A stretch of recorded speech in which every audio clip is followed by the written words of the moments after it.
எல்லாருக்கும் வணக்கங்க. பொதுவாகவே ஒவ்வொருத்தருக்கும் ஒவ்வொரு விதமான எதிர்பார்ப்பு இருக்குதானுங்க செய்யுது. இந்த பிரபஞ்சம் எல்லாருக்கும் எல்லா நேரத்துலையும் சாதகமான பலனே கொடுக்கறது இல்லைங்க. ஒவ்வொருத்தருக்கும் ஒவ்வொரு தருணத்தில் தான் சாதகமான பலனை கொடுக்கும். அந்த அடிப்படையில் வரக்கூடிய ஜனவரி மாதம் விருச்சிக ராசியில் பிறந்த நண்பர்களுக்கு சாதகமாக இருக்குமா அல்லது பாதகமாக இருக்குமா? 2025 வருடத்துடைய முதல் மாதம் ஜனவரி மாதம்.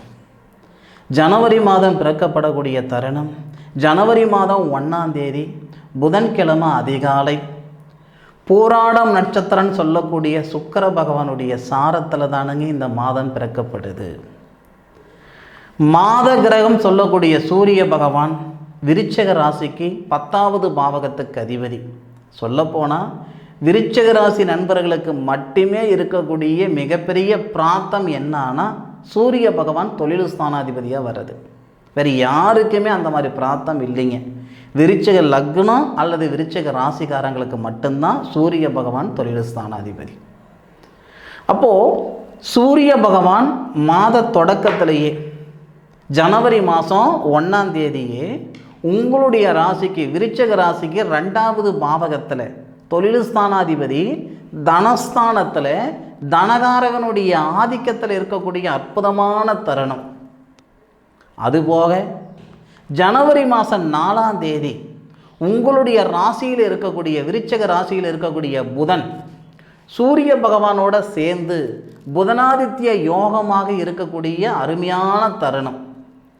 சந்தர்ப்பம் இருந்தால் தானே நம்மக்கிட்ட என்ன விஷயம் இருக்குதுன்றதை நம்ம வெளிக்காட்ட முடியும். நமக்கான ஒரு சந்தர்ப்பம் இருந்தால் தானே நமக்கு என்ன தெரியும் என்ன தெரியாது, நம்மளால் என்ன முடியும் என்ன முடியாது, இந்த விஷயமெல்லாம் நான் வெளிப்படுத்த முடியும் இல்லையா? அப்போது இந்த பிரபஞ்சமாக பார்த்து உங்களுக்கு கொடுக்கக்கூடிய மிக சிறந்த ஒரு நேரம் ஜனவரி 4ஆம் தேதியிலிருந்து ஜனவரி மாதம் 14ஆம் தேதி வரை. தனஸ்தானத்தில் வரக்கூடிய புதனாதித்ய யோகம். புதன் ஜனவரி மாதம் 4ஆம் தேதி குரு பகவானுடைய ஆதிக்கத்துக்கு வருவார்.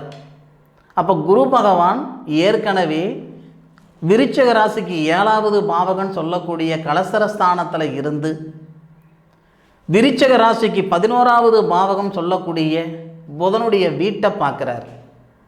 அப்போ புதன் குரு பகவானுடைய வீட்டில் இருப்பார். அருமையான ஒரு பரிவர்த்தனை.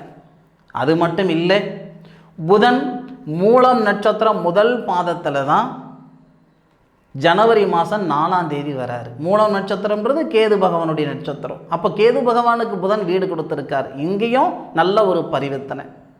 அதுபோக சூரிய பகவானும் புதனும் ஒரே பாவகத்தில் தனஸ்தானத்தில் புதனாதித்ய யோகம். இந்த அடிப்படையில் என்ன நல்லது நடக்க போகுது அப்படின்னா, கழுத்து பிடிக்கிற அளவுக்கு பண பிரச்சனை இருக்குதுங்க, பொருளாதாரத்தில் பிரச்சனை இருக்குதுங்க, எதை சாப்பிட்டா என் பெத்தன் தெளிய நினச்சிட்டு இருக்கிறேனுங்க சங்கடப்பட்டு இருக்கிற விருச்சிக ராசி நண்பர்களுக்கு உண்டான அருமையான நேரம், நல்ல ஒரு போகும் வழி. உங்கள் பிரச்சனைகள் சரியாகிறதுக்கு உண்டான ஒரு போகும் வழின்னு வச்சுக்கோங்க. பொதுவாக இந்த பிரபஞ்சம் யாரையும் கையை பிடிச்சி கூட்டிகிட்டு போகாதுங்க.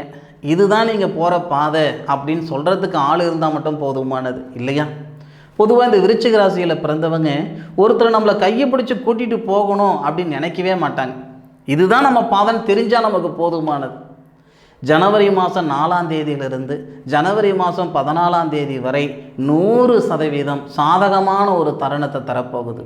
இது பொருளாதாரத்தில் இருக்கிற சங்கடங்களை சரியாகிறதுக்கும் குடும்பத்தில் நிம்மதி சந்தோஷம் வந்து சேர்றதுக்கும் உகந்த ஒரு நேரம்.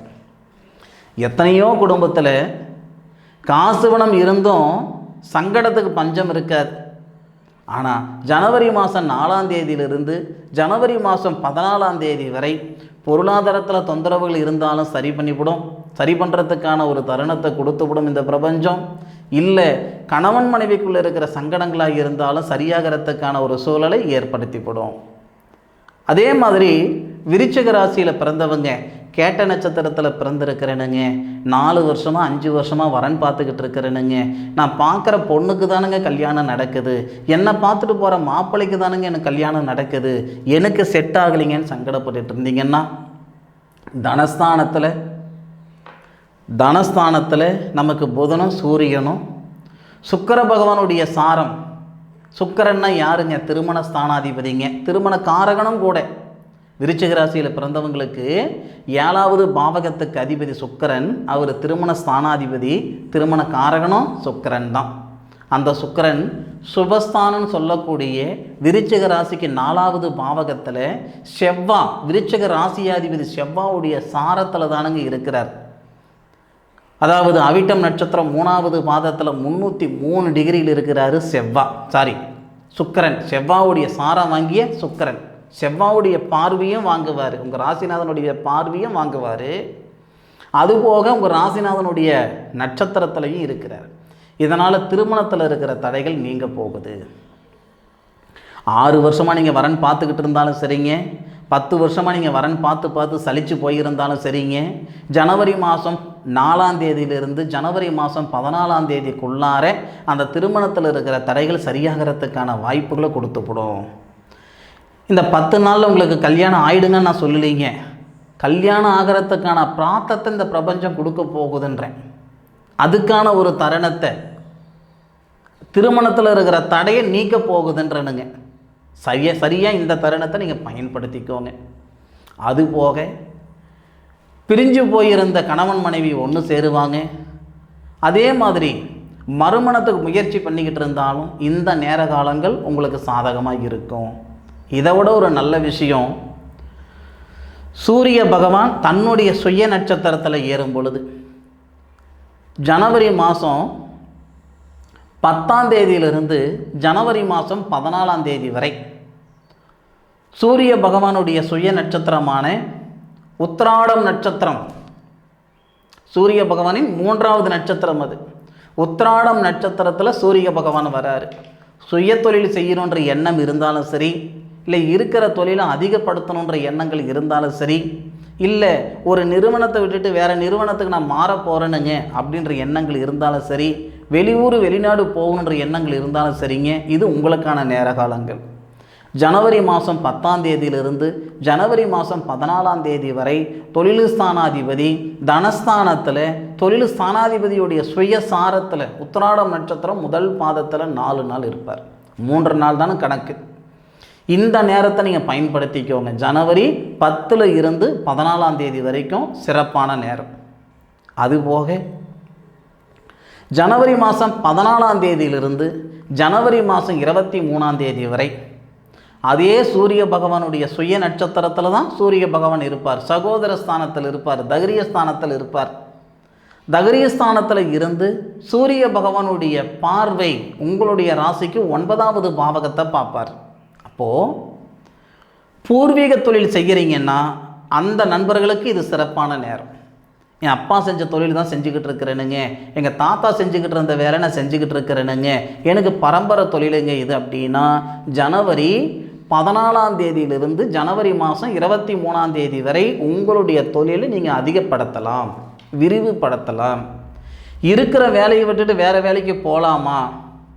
நம்ம கெட்ட நேரம் இதுக்கு முன்னுக்கு பரம்பரையாக செஞ்சுக்கிட்டு இருந்த வேலையே இப்போ நமக்கு கை கொடுக்கலன்னா புதுசாக ஒரு வேலைக்கு போனால் கை கொடுத்துருமா? பழக்கப்பட்ட பாதையில் பயணிக்கிறதுக்கும் பழக்கப்படாத பாதையில் பயணிக்கிறதுக்கு வித்தியாசம் இருக்குதில்ல. அதனால் ஏற்கனவே செஞ்சுக்கிட்டு இருந்த வேலை உங்களுக்கு சங்கடமாக இருக்குதா? ஜனவரி 14ஆம் தேதியிலிருந்து ஜனவரி மாதம் 23ஆம் தேதி வரைக்கும் உங்களுக்கு மாற்றங்கள் வருதுங்க. அப்படியும் மாற்றங்கள் வரலைன்னா அதன் பிறகு வேறு வேலை செய்கிறதுக்கு நீங்கள் யோசனை பண்ணுங்க. அதே மாதிரி அண்ணன் தம்பிகளுக்குள்ளே இருக்கக்கூடிய கருத்து வேறுபாடுகள் சரியாகும், குடும்பத்தில் ஒற்றுமை பிறக்கும். ஒரு வேலை செய்யும் பொழுது செய்யலாமா வேண்டாமா அப்படின்னு இரு மனசு இருக்கும் பாருங்கள். தொழில் ஸ்தானாதிபதி சகோதர ஸ்தானமும் தகரிய ஸ்தானத்தில் வரும் பொழுது குரு பகவானுடைய பார்வை வேற வாங்குறீங்க. குரு பகவான் உங்களுடைய ராசிக்கு தனத்துக்கு அதிபதி, புத்திரஸ்தானத்துக்கு அதிபதி, உங்கள் ராசிக்கு 3வது பாவகத்துக்கு போகக்கூடிய அந்த சூரிய பகவானை பார்க்குறாரு. சூரிய பகவான் அவருடைய சுய நட்சத்திரத்தில் இருக்கிறதுனால ஒரு வேலை செய்யணும்னா செஞ்சுக்கிட்டு தான் மறுவேளை பார்ப்பீங்க, யோசனை பண்ண மாட்டீங்க. விருச்சிக ராசி நண்பர்களுக்கு விடியல் பிறக்கக்கூடிய தருணமாக வரக்கூடியது ஜனவரி 14லிருந்து ஜனவரி 23 வரை. இது சிறப்பான ஒரு நேரமாக இருக்கும்.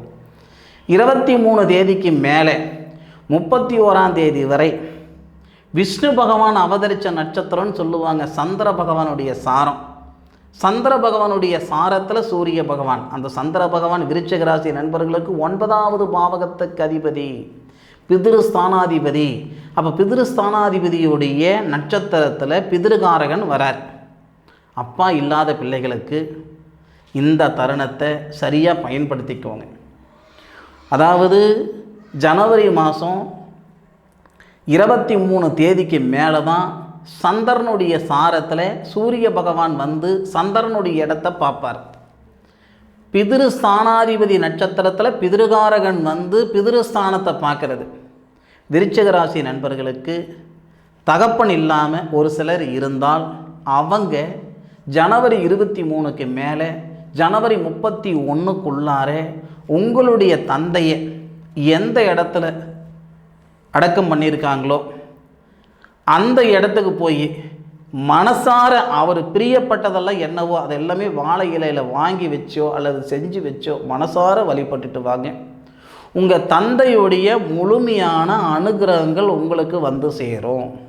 எல்லாருக்கும் இது அமைப்பில்லைங்க.